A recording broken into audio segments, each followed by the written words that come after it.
Jamadi maknanya beku, dan perkataan jamad memberi isyarat bahawa musim adalah musim sejuk. Di negara-negara yang ada 4 musim, ketika air batu, ketika salji, air juga membeku, maka ada kesejukan, maka dinamakan Jamadil Akhir, Jamadil Akhirah. Kita panggil Jamadil Akhir. Ada juga Arab panggil Jamadil Thaniyah. Ada beberapa peristiwa yang berlaku khususnya di zaman Nabi SAW dan selepas daripada Nabi SAW. Dalam bulan Jamadil Akhirah ini lahir anak Nabi SAW, yakni Fatimah, disebut sebagai Az-Zahra, dan ada juga gelaran Fatimah Al-Batul, merujuk kepada putri Rasulullah SAW yang paling mausuf. Ia menyerupai rupa paras Rasulullah SAW dan akhlaknya serupa dengan Nabi SAW. Ia juga dikenali sebagai Sayyidah, penghuluwati bagi ahli syurga. Dalam satu riwayat, ketika manusia berada di padang mahsyar, suatu suara menyeru supaya tunduk, manusia tunduk, pandangannya semua tunduk. Maka lalulah putri Rasulullah SAW untuk melintasi titian siratal mustaqim. Jadi Fatimah ini di antara anak Rasulullah SAW yang Nabi ketika sakit, Fatimah menghadap Nabi SAW dan Nabi berbisik. Yang tahu hanyalah Nabi dengan Fatimah saja. Aisyah menyaksikan daripada jauh.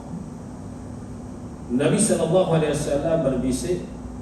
Kali pertama berbisik, maka Fatimah menangis. Kemudian Nabi SAW berbisik kali kedua, Fatimah gembira.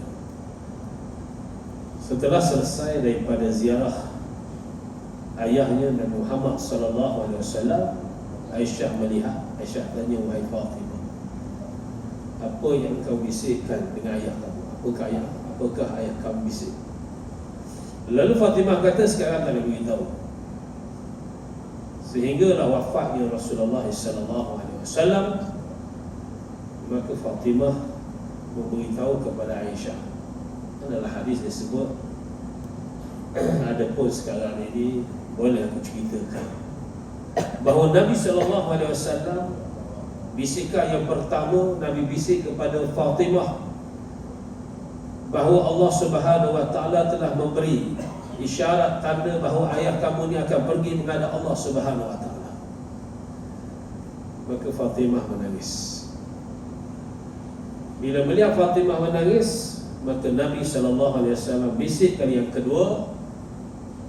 Lalu bisikan kedua, Nabi SAW menyatakan bahawa dalam keluarga ini orang yang akan menyusuli aku adalah kamu, wahai Fatimah. Maka Fatimah gembira. Kita kalau ayah pesan lepas ayah mati, dan orang mati tentu kita takut. Tapi Fatimah gembira. Setelah wafatnya Nabi SAW 6 bulan, wafatnya Fatimah. Jadi Fatimah ini lahir dalam bulan Jamadil Akhir, dan sejarah yang begitu panjang berkenaan dengan Fatimah membantu ketika Nabi SAW di Mekah. Zaman Mekah, Nabi beribadah. Ketika Nabi sujud, pemimpin Mekah meletakkan temuni ataupun kelosong. Bila unta itu melahirkan anak, kelosong itu diselkupkan di atas kepala Nabi SAW dan mereka mentertawakan. Lalu ada yang beritahu kepada Fatimah. Fatimah datang membawa air. dan membersihkan Nabi sallallahu alaihi wasallam. Ini Fatimah. Tidak banyak meriwayatkan hadis Nabi sallallahu alaihi wasallam kerana dia hanya sempat hidup sempat Nabi 6 bulan. Ini Fatimah yang juga merupakan isteri kepada Ali bin Abi Thalib, sepupu Rasulullah sallallahu alaihi wasallam ini. Kemudian dalam bulan Jamadil Akhir wafatnya Abu Bakar As-Siddiq, Khalifah Islam yang pertama, orang yang pertama mengenal. Sebelum Amirul Mukminin, Khalifah ini dikenal sebagai Khalifatul Awal. Yang dalam kita selawat hari bulan Ramadan, Al-Khalifatul, dikenal Khalifatul Ula, Al-Khalifatul Ula. Ula ni makna bahasa Arab, sesuai dengan sifatnya. Baik. Jadi khalifah yang pertama ini Abu Bakar As-Siddiq, manusia yang Nabi SAW pilih ketika Nabi SAW sakit. Nabi sakit yang bawa kepada wafatnya Nabi. Jadi sebelum Nabi wafat itu, yang mengambil alih tugas menjadi imam adalah Abu Bakar As-Siddiq. Kata Nabi SAW, muru Abu Bakr bis-salah, suruhlah Abu Bakar menjadi imam sembahyang kepada sahabat-sahabat. Aisyah kata, wahai Rasulullah, ayah aku ni kalau jadi imam nanti dia baca, nanti dia sedih, dia menangis, nanti tak ingat, tak dengarlah bacaannya. Jadi suruhlah Sayyidina Umar menjadi imam. Nabi tetap juga kata, muru Abu Bakr bis-salah. Dan inilah yang menjadi dalil kepada ahli sunnah wal jamaah, manusia yang layak menggantikan Nabi SAW setelah wafat Nabi adalah Abu Bakar As-Siddiq. Maka ketika sakit, Nabi pun suruh Abu Bakar menjadi imam sembahyang. Walaupun di sana ada kelompok yang menyatakan bahawa Abu Bakar merampas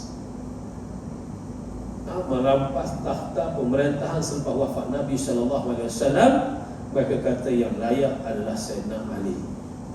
Jadi bercanggah di antara ahli sunnah mengambil dalil bahawa Nabi SAW minta Abu Bakar As-Siddiq menjadi penggantinya.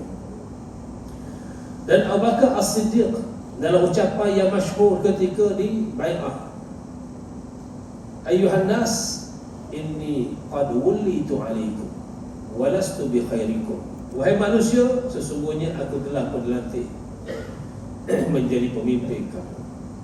Walastu bi khairikum, aku ni bukanlah orang yang terbaik. In ahsantu fa'inuni, kalau aku baik, bantu. Wa in asatu faqawwiduni, kalaulah aku tak baik, kau betulkan aku. As-sidqu amanah wal kadhibu khiyanah. Benar itu adalah amanah, bohong itu adalah pengkhianatan. Dan orang yang lemah, kata Abu Bakar, al-dha'if indakum, orang yang lemah di kalangan kamu, dia kuat di sisi aku, sehingga aku boleh membelanya. Dan orang yang kuat di kalangan kamu adalah lemah, sehingga aku boleh menghukumnya. Maka ini ucapan Abu Bakar As-Siddiq. Dan Allah Subhanahu Wa Taala berikan pemerintahan Abu Bakar selama 2 tahun lebih, 2 tahun, ada kata 2 tahun setengah. Ketika wafatnya Nabi SAW berlaku perselisihan berkenaan siapa yang layak, sehinggalah Abu Bakar menyatakan, aku dengar Nabi SAW menyatakan al-aimatu min Quraisy, pemimpin itu mesti di kalangan Quraisy. Maka dibayar Abu Bakar. Dan ketika Abu Bakar menjadi pemimpin ini, di awal-awal pemerintahannya banyak perkara yang perlu dibetulkan. Di antaranya orang yang tak mau membayar zakat. Dia kata, kami ini bayar zakat pada Nabi, Nabi tak ada, maka tak perlu bayar zakat. Kemudian golongan murtad yang apabila wafatnya Nabi, mereka murtad. Kemudian muncul pula beberapa nabi-nabi yang mengaku menjadi nabi. Di antaranya Musailamatul Kadzab. Musailamatul Kadzab ni zaman Nabi dia hidup dah. Ketika Nabi SAW wafat, dia makin gembira lah. Dia kata, Nabi ni sekarang ni tinggal Nabi aku. Dia berkahwin pula dengan seorang wanita yang bernama Sajjah. Bukan Sajjah pun mengaku menjadi Nabi. Suami Nabi, isteri mengaku Nabi. Dua-dua mengaku jadi. Bergabung dan ramai pengikutnya. Lalu Abu Bakar bermesyuarat dan mereka memerangi golongan yang mendakwa diri mereka Nabi. Dan Musailamatul Kadzab dibunuh oleh Wahsy. Wahsy ni ketika dia menjadi hamba kepada Hindun binti Utbah, isteri kepada Abu Sufyan bin Makkah pada waktu itu.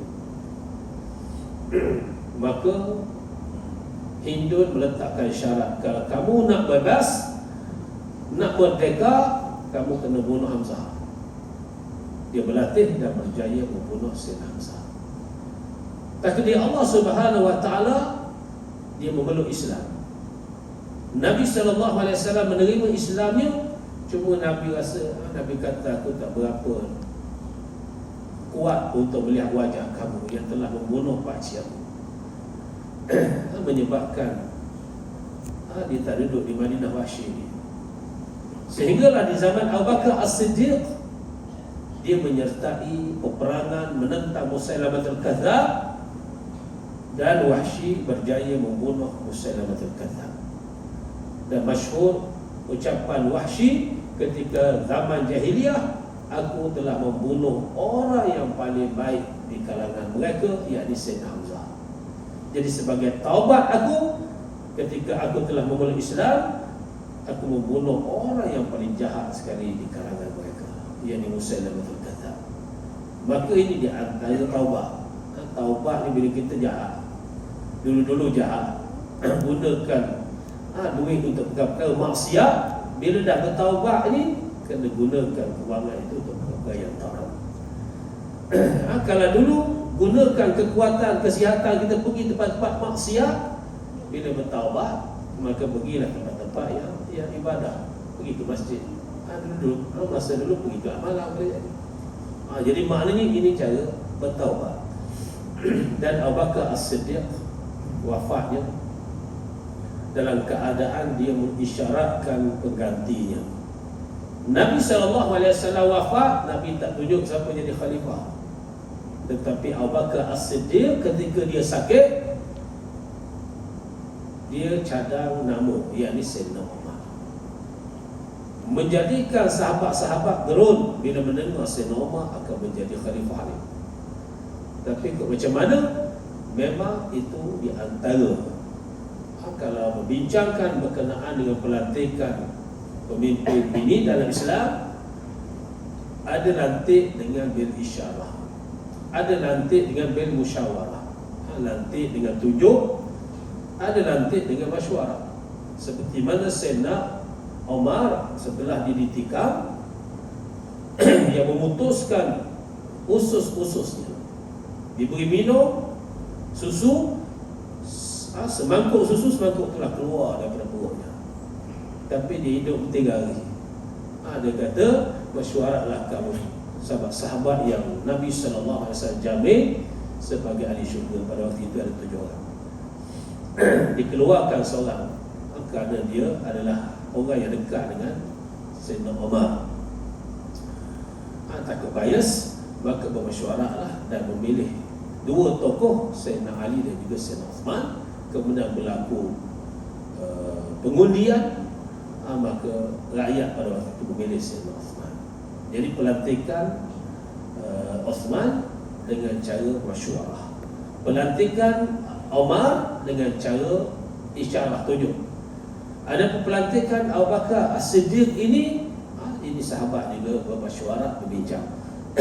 Jadi oleh kerana itu Abu Bakar di antara asbab dia wafat pada 22 Jamadil Akhir tahun yang ke-13, antara lain kerana racun yang dia makan bersama dengan Nabi dalam peperangan Khaybar. Seorang wanita Yahudi menghadiahkan peha kambing kepada Nabi sallallahu alaihi wasallam, dan peha tersebut diisi racun, dan Nabi makan, Abu Bakar makan, dan sahabat makan, dan daging itu bercakap. Sebelum Nabi sempat telan, daging itu bercakap, sesungguhnya aku telah pun diracun. Nabi SAW buang, Bakar sempat buang, dan seorang sahabat tu dia tak sempat buang, maka dia meninggal. Jadi kesan daripada racun tersebut itulah yang telah pun memutus-mutuskan saraf Abu Bakar, seperti mana Nabi SAW ketika Nabi sakit, Nabi juga menyatakan bahawa sesungguhnya daging kambing yang dihadiahkan, yang diisi racun oleh seorang wanita Yahudi, sesungguhnya kesan daripada racun tersebut telah pun memutuskan urat saraf. Jadi ini kisah Abu Bakar Siddiq yang begitu hebat. Seorang yang sangat tegas, walaupun sedikit nampak macam dia tidak seperti mana Sayyidina Umar, tapi dia tegas. Abu Bakar ni sangat tegas, sehingga kan dia pernah bermasyuarat dengan Umar. Abu Bakar minta pandangan daripada Sayyidina Umar, Sayyidina Umar diam, tak beri pandangan. Sehingga Abu Bakar kata, ajabarun fil jahiliyah wa khawarun fil Islam. Zaman jahiliyah kamu bukan main samsenya, tetapi di zaman Islam menikus kamu. Abu Bakar bawa ke Sayyidina Umar, tak beri pandangan. Jadi oleh kerana itu ini Abu Bakar As-Siddiq yang sahabat Nabi SAW kata, kami nak berlawan apa sahaja kebajikan yang dibuat oleh Abu Bakar, tak akan dapat lawan. Seperti mana dalam peperangan Tabuk, ketika Nabi SAW kempen untuk dana peperangan Tabuk, sahabat bawa, Sayyidina Osman bawa hartanya, Umar bawa hartanya, Abu Bakar bawa semua harta. Umar rasa banyak, dah bawa setengah harta. Lalu Abu Bakar datang bawa hartanya. Lalu Nabi SAW tanya, ma abaqaita li ahlika, apa yang kamu tinggalkan untuk keluargamu? Ni bawa semua ni, apa yang tinggal? Abaqaitu, aku tinggalkan janji Allah dan juga janji Rasulullah SAW. Ini keyakinan yang sangat hebat Abu Bakar. Aku tinggalkan kepada aku keluarga, janji Allah dan juga janji Rasulullah SAW. Di antara janji Nabi, ma naqasal mal min sadaqah, harta tidak akan berkurangan dengan sebab sedekah. Ini janji kehebatan Abu Bakar Siddiq. Sehingga kan Umar kata, apa sahaja yang kami nak lakukan, nak lawan dengan Abu Bakar, maka tak akan dapat lawan Abu Bakar. Seorang sahabat yang begitu hebat. Guna satu subuh, Nabi SAW tanya, siapa yang pernah, siapa yang ziarah orang sakit, orang lain senyap? Abu Bakar kata, saya. Siapa ziarah mati? Saya. Siapa yang buat ni? Saya. Semua kena ke Abu Bakar belaka. Ini antara manusia yang sangat hebat. Baik, jadi pada malam ini kita nak sambung hadis Rasulullah SAW dalam Istiqamah. Hadis dalam kitab Istiqamah, dalam 100 hadis Nabi SAW, tajuk ini istikharah. Istikharah ini mohon pemilihan. Kita ada dua pilihan. Jadi kita nak mohon kepada Allah Subhanahu Wa Taala supaya pilihan kita itu diberkati, ataupun pilihan kita itu bertepatan sesuai dengan kehendak kita. Maka dalam Islam ini dia ada solat istikharah.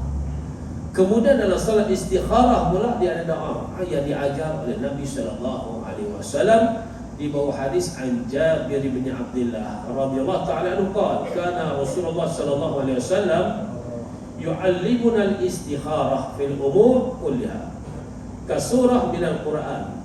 Daripada Jabir bin Abdullah, ni sahabat Nabi yang banyak meriwayatkan hadis. Jabir ni di antara sahabat Nabi ni, dia ada 7 orang yang banyak meriwayatkan hadis. Bagaimana nak tahu banyak meriwayatkan hadis? Ulama hadis menetapkan mana-mana sahabat yang meriwayatkan hadis. Dia dengar Nabi, kemudian dia ajar pada sahabat yang lain, ataupun kepada tabi'in, maka lebih daripada 1000 maka dikira sebagai banyak. Di mana-mana sahabat yang meriwayatkan hadis 1000 ke atas, maka dikira sahabat yang banyak, yang paling banyak meriwayatkan hadis. Jadi antaranya Jabir bin Abdullah, Anas bin Malik, Ibnu Abbas, Aisyah, Ibnu Umar. Yang paling banyak sekali adalah Abu Hurairah radhiyallahu taala anhu.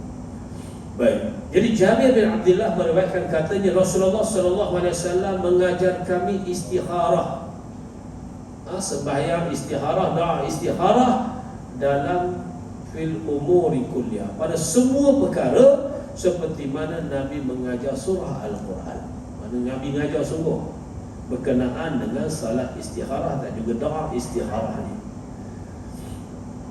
Lalu kata Nabi, iza hamma ahadukum bil amri falyarka' rak'atain min ghairil fardhah.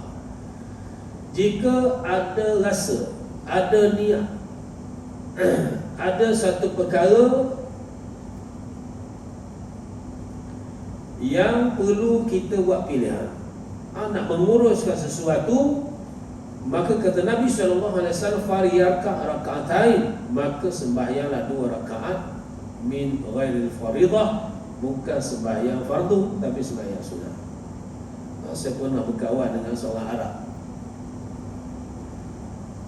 Seorang Arab ni, dia nak pergi ke bandar masa kita belajar. Dia nak ke bandar, duduk ni jauh sikit pada bandar. Dia duduk nak pergi bandar, tak apalah, aku bersembahyang. Dia sembahyang, nak pergi ke bandar tak pergi bandar, sembahyang. Nak pergi tak pergi tu, dia sembahyang dulu. Ini di antara. Baik. Jadi oleh kerana itu, faliyakam, kita biasa istikharah nak kahwin je orang kita ni. Ada 2-3 cara pergi istikharah. Jadi maknanya istikharah kita betul-betul nak kahwin je. Padahal boleh lagi. Nak beli rumah boleh istikharah, nak beli kereta boleh istikharah, nak sekolah anak mana tempat boleh istikharah. Istikharah tidak jadi masalah. Jadi kata Nabi SAW, habis saja sembahyang 2 rakaat, thumma layakun, kemudian berdoalah, Allahumma inni astakhiruka bi'ilmika wa astaqdiruka biqudratika wa as'aluka min fadlik wa as'aluka min fadlika al-azim, fa innaka taqdiru wa la aqdiru wa ta'lamu wa la a'lam wa anta 'allamul ghuyub. Allahumma in kunta ta'lamu anna hadzal amra khairul li fi dini wa ma'ashi wa aqibatu amri, aw qala ajil amri wa ajli, faqdirhu li wa yassirhu li thumma barik li fihi, wa in kunta ta'lamu anna hadzal amra syarrun li fi dini wa ma'ashi wa aqibati amri, aw qala ajil amri wa ajli, fasrifu anni wasrifni anhu wa aqdir li khaira haitsu kana thumma radiyani bih. Thumma qala wa yusammi hajatah, rawal Bukhari. Di antara isi kandungan doanya, ya Allah, sesungguhnya aku membuat pilihan dengan ilmu engkau, maknanya dengan pengetahuan Allah Subhanahu wa taala, wa astaqdiruka bi qudratik, aku mohon kekuatan, kemampuan daripada engkau ya Allah, dan aku mohon daripada kurniaan engkau yang maha agung. Sesungguhnya engkau ya Allah taqdir, maha berkuasa, wala aqdir, aku tak ada kuasa. Wa ta'lam wala a'lam, engkau ya Allah maha mengetahui dan aku tidak mengetahui. Wa anta 'allamul ghuyub, engkau Tuhan yang maha mengetahui perkara yang gaib. Gaib ini perkara yang kehadapan, dan termasuklah juga perkara-perkara yang terkait dengan ke belakang yang kita tak sempat tahu, itu juga makna gaib. Tapi dalam bab, dalam doa ini, anta 'allamul ghuyub, kamu mengetahui perkara yang akan datang, kita tak tahu apa yang berlaku. Sebab itulah kehadapan kita tak tahu. Ada satu kisah cerita bagaimana ada satu tempat di Sarawak, dia ada adik beradik. Jadi bila ayah meninggal, maka dibagilah, bagi tanah ni. Abang dapat ni, kakak dapat ni. Oleh kerana adik kecil letak tu tengah hutan, dapat tanah tengok tak ada. Adik tak kata apa, beri ambil lah. 10 tahun 10 tahun tanah tu kena highway 10 tahun ke depan kita tak tahu. Walaupun dulu tempat jam bertendang, akhirnya supaya kalau di Tebeloh tu Pahit Keladan, di kat Tebeloh tu Pahit Keladan tu tempat jam bertendang, tak ada orang. Jadi akhirnya sekarang penuh taman-taman penuh di situ. Baik. Jadi oleh kerana itu kita tak tahu, dan Engkau ya Allah Maha mengetahui, Engkau mengetahui perkara yang gaib. Ya Allah, in kunta ta'lam, jika Engkau tahu bahawa urusan ini baik bagi aku di sudut agama dan juga kehidupan aku dan kesudahan urusan aku, dalam riwayat yang lain, ataupun diucapkan ajil amri, diberikan kecepatan, cepat dalam urusan aku, ataupun diberi tempoh kepadaku urusan tersebut, faqdirhu li, berilah kepada aku, takdirkanlah kepada aku kebaikan dan mudahkanlah untuk aku mendapat perkara tersebut. Kemudian ya Allah barikli, berikanlah keberkatan kepada aku dalam perkara tersebut, supaya aku mendapat kebaikan. Wa in kunta ta'lam, jika sekiranya ya Allah urusan tersebut itu buruk bagi aku di sudut agama, di sudut kehidupan, di sudut penyudah kehidupan aku, maka lindungilah aku, palingkanlah aku daripada perkara tersebut, wasrifni anhu, dan palingkanlah perkara itu daripada aku, dan tetapkanlah kepada aku kebaikan di mana sahaja aku berada, dan Engkau redha kepada aku. Dan kata Nabi SAW, wa yusammi hajatah, dan dia boleh namakan ataupun dia boleh letakkan hajat-hajatnya ketika dia berdoa. Ini doa ni dalam bahasa Arab dan bahasa Melayu pun tak jadi masalah. Yang pentingnya kita serahkan kepada Allah Subhanahu Wa Taala setelah kita membuat pilihan. Jelas apabila seorang itu menghadapi masalah, hendaklah bertanyakan ahli pakar ilmu, dan jika ianya bermasalah dunia, rujuklah pakar dalam bidangnya.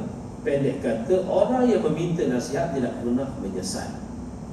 Allah Subhanahu Wa Taala telah menyuruh nabinya bermasyuarat dalam firman-Nya, wa syawirhum fil amri fa iza azamta fatawakkal 'ala Allah innallaha yuhibbul mutawakkilin. Ayat ini turun berkenaan dengan peperangan Uhud. Nabi SAW dalam peperangan Uhud, Nabi bermasyuarat dengan penduduk Madinah, termasuk anak-anak muda. Kita ni nak perang ni, musuh sedang menuju ke arah Madinah. Jadi bagaimana kita nak berhadapan dengan musuh? Maka Nabi SAW, pandangan Nabi, kita duduk dalam kota Madinah, mempertahankan kota Madinah, musuh datang, maka boleh kita berhadapan, kita duduk dalam rumah kita, muslimah boleh juga bantu, duduk daripada celah-celah atas mungkin boleh balik bantu yang seumpama beri kepada musuh. Dan pandangan Nabi SAW ini telah pun dipersetujui oleh Abdullah bin Ubay bin Salul, ketua munafik Madinah. Dia persetujui tak payah pergi ke Uhud, pada duduk dalam kota Madinah menerima serangan daripada musuh. Anak-anak muda yang tak sempat pergi peperangan Badar, mereka ni nak keluar. Lalu mereka kata, wahai Rasulullah, apalah kiranya kalau kita pergi perang luar daripada kota Madinah? Tujuannya kalau kita bertahan dalam kota Madinah, akan banyak rumah-rumah akan musnah, pokok-pokok mungkin akan ditebak, macam-macam akan berlaku. Jadi adalah baik kita pergi luar daripada kota Madinah. Lalu ada dua pandangan. Satu pandangan duduk dalam kota Madinah, Nabi sendiri, dan anak-anak muda berpandangan perang di luar kota Madinah. Nabi SAW sembahyang dulu istikharah. Kemudian Nabi SAW memakai baju besi dan keluar ajak sahabat-sahabat semua, jom kita keluar ke Uhud. Maka terkejutlah orang munafik ni. Orang munafik terkejut. Kerana Nabi SAW dah tukar pandangan. Dan dalam hadis Nabi SAW menyebut la yang bagi lin Nabi, tidak patut bagi Nabi iza labisa luqmatah, bila dah pakai baju besi, tak patut dah bagi Nabi menanggal baju besi. Jadi bila pakai baju besi tu tandanya nak perang luar. Maka pergilah 1,000 orang. 1,000 orang untuk menuju ke Uhud. Dan nak tak nak, orang yang munafik ni terpaksa ikut juga. Tapi dalam perjalanan bisik hasut menghasut, dia kata tak payahlah pergi, kita pandangan kita tak diterima. Dia tak terima pandangan, dia hasut orang, jangan pergi. Kita kalau pergi ni, kita seolah-olah meletakkan tengkuk kita ya. Baiklah, kita balik. Akhirnya berjaya. Orang munafik ini ajak lebih kurang 300 orang pulang ke Madinah.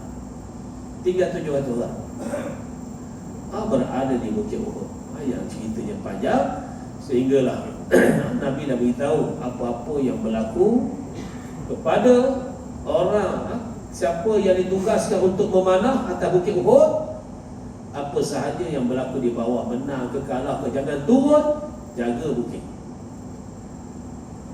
Saat yang pertama peperangan berlaku, musuh kalah lari. Dia lari dengan kudanya lari. Yang tinggalnya barang-barang yang banyak. Barang-barang kata tepungnya boleh jadi. Banyaklah benda-benda yang tinggal. Orang yang paling nampak sekali barang yang tinggal ni orang atas bukit. Dia tinggi nampak. Stable. Jadi dia kata tak ada benda lah, kita mahu turun lah, kita ngutip barang. Sahabat di antaranya kata, ingat ke Nabi kata apa yang berlaku di bawah, jangan turun, jangan tinggal Bukit Uhud ni. Sahabat kata adalah kalau musuh lari dah, jangan. Tapi ada nakal sikit, bila dia turun, hak lain pun mengikut suku tasbih lah. Bila putus saja satu keluar. Ketika bukit telah pun kosong, Khalid bin Walid yang pada waktu itu masih lagi dalam pihak musyrikin, dia tengok daripada jauh bukit dah kosong, dia bawa tenteranya pusing jauh naik atas bukit ke belakang. Maka dia kumpul kekuatan dari atas bukit dan lugu. Ketika sahabat-sahabat sedang mengutip barang-barang, maka Islam. Allah Ta'ala turun ke ayat, minkum man yuridu dunia wa minkum man yuridu al-akhirah. Sekelompok kamu cinta kepada dunia sehingga kutip barang-barang ni. Minkum man yuridu al-akhirah, sekelompok lagi cintakan kepada akhirat. Dan Nabi SAW pada peperangan ini, Nabi jatuh di dalam satu lubang dalam keadaan dipukul. Nabi dipukul lebih daripada 70 pukulan. Patah gigi geraham Nabi, pecah banyak tapi besi Nabi, luka. Tapi besi ni dia macam rantai. Bila ditetak tu, rantai terputus, rantai tu makan kulit kepala Rasulullah SAW sehingga darah mengalir banyak di muka Nabi ni, daripada kepala. Patah gigi geraham Nabi SAW.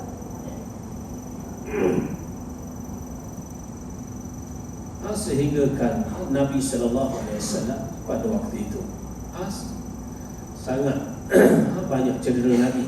Seperti ulama sirah kata, kalau orang biasa ni wafatlah, tapi ini Nabi. Dan Allah Subhanahu wa ta'ala tu kaya, wala tahinu fi ibtigha'il qaum in takunu ta'lamun fa innahum ya'lamuna kama ta'lamun wa tarjuna min Allah ma la yarjun. Jangan kamu berasa hina untuk mengikuti.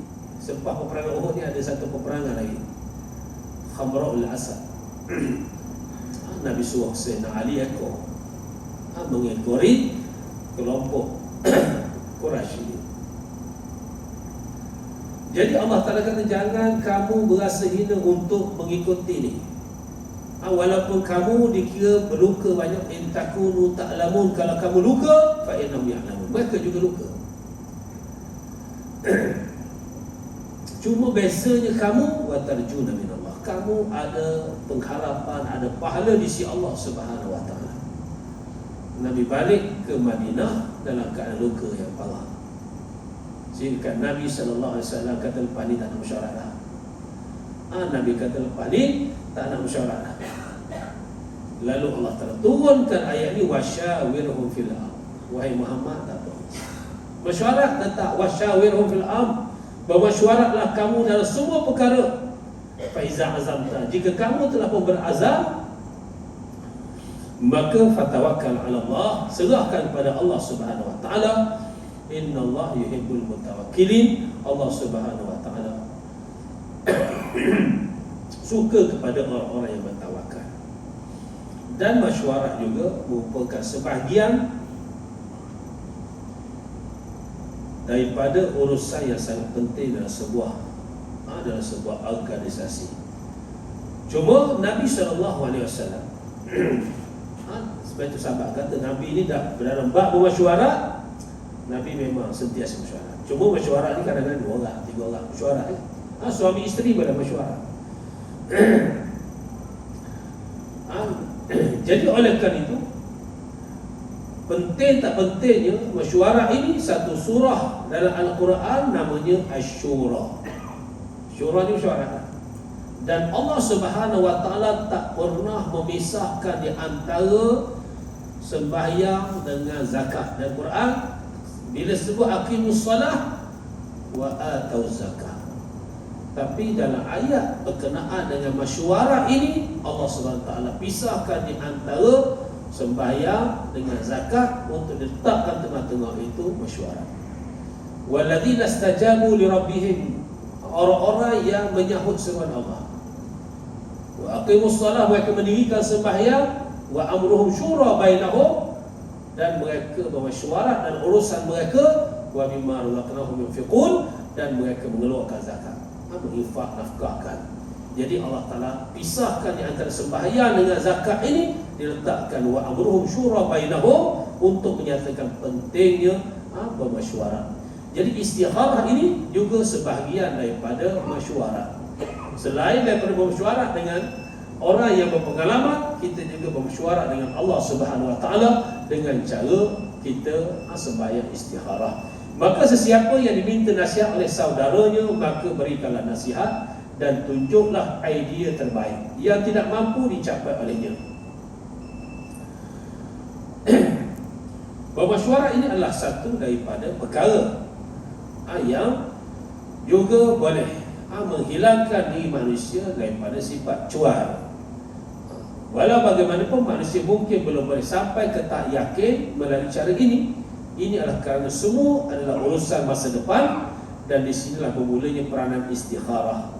Istikharah adalah sikap menyerahkan urusan yang tak pasti kepada ketentuan ilahi. Ianya adalah doa kepada ilahi agar menganugerahkan hidayah dan petunjuk untuk kebaikan dunia dan akhirat. Ianya satu sikap tawakal kepada Allah Subhanahu wa taala pada sebarang natijah yang berlaku tanpa menyelar diri sendiri atau orang lain pada apa-apa keputusan. Jadi maknanya kalau kita mesyuarat dengan orang, maka natijahnya akhir tak baik, kita akan marah. Tapi bila kita serah pada Allah Subhanahu wa taala, kita yakin dan percaya setiap itu ada hikmah.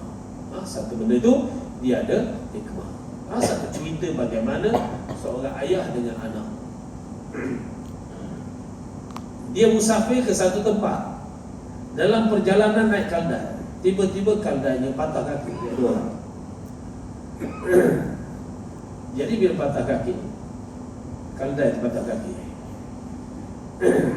Jadi jalan kaki, perjalanan jadi lambat dengan sebab tak naik kenderaan. Jalan pula, anak pula patuh, diulang. Berhentilah pula, rawat anak.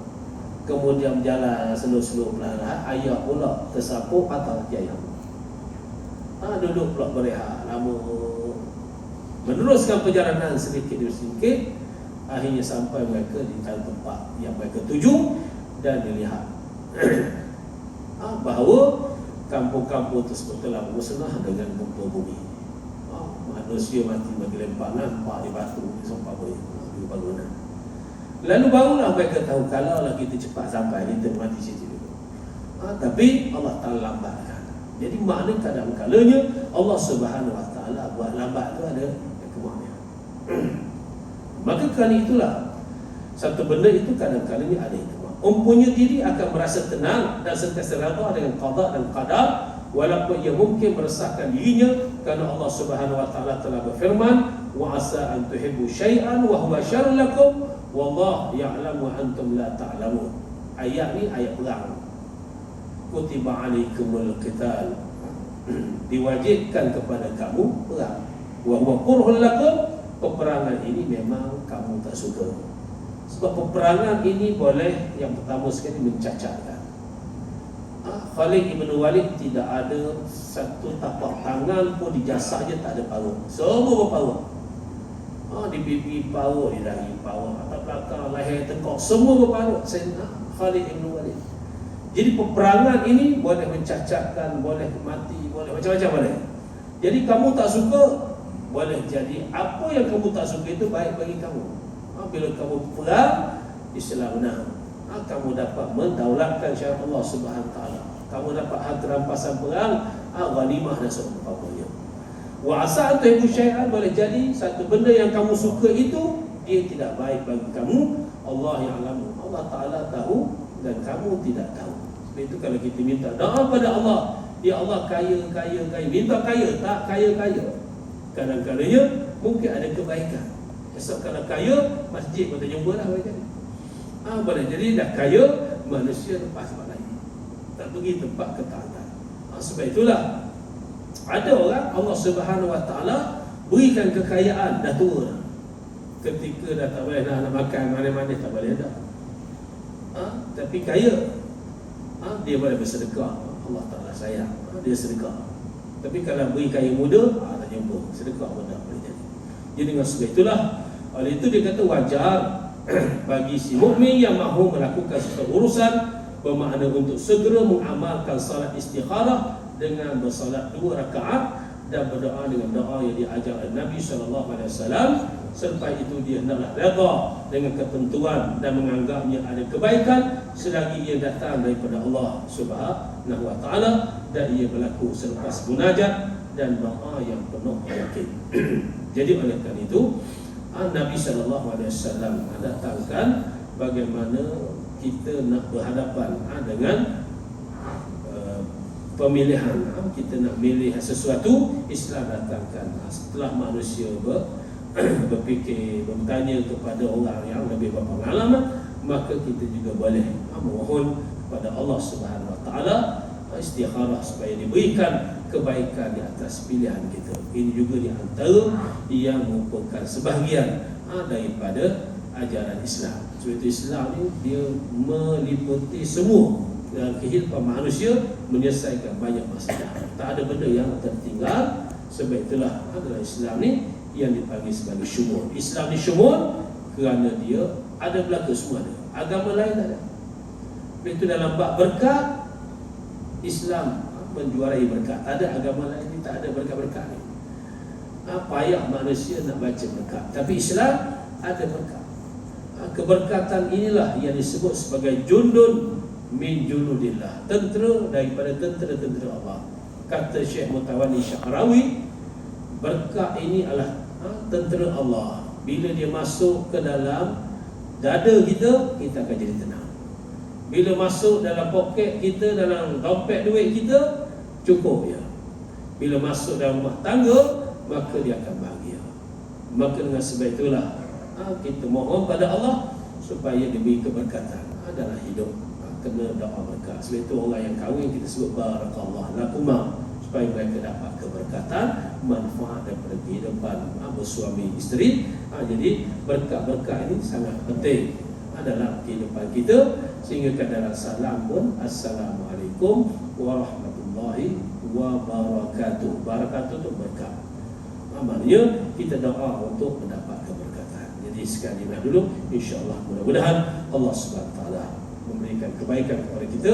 Di samping itu jangan lupa untuk sahabat kita di bumi Palestin. Kita kena doa mereka.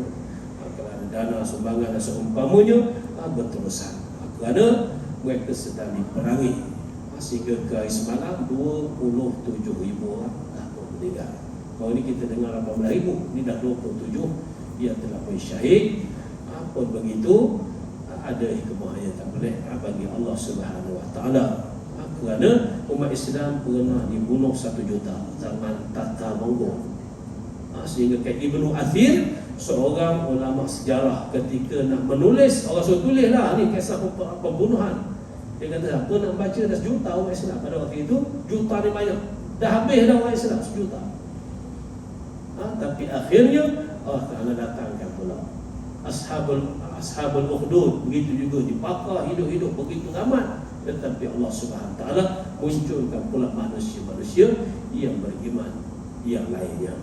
Jadi apapun, kita doa moga-moga Allah Ta'ala berikan kesabaran, ketabahan kepada mereka dan juga kemenangan dan kehancuran Israel yang telah pun disebut oleh Allah Subhanahu Wa Taala dalam Al-Quran. Allah Ta'ala dah sebut, dan juga hadis Nabi SAW juga menyebut berkenaan kelebihan manusia yang berada di bumi. Bumi ini dipanggil bumi Aqsa ini. Mudah-mudahan mereka di antara doa-doa kita ni ada yang dimakbulkan oleh Allah Subhanahu Wa Taala. Wallahu a'lam. Aku qouli hadza wa astaghfirullah li wa lakum. Assalamualaikum warahmatullahi taala wabarakatuh.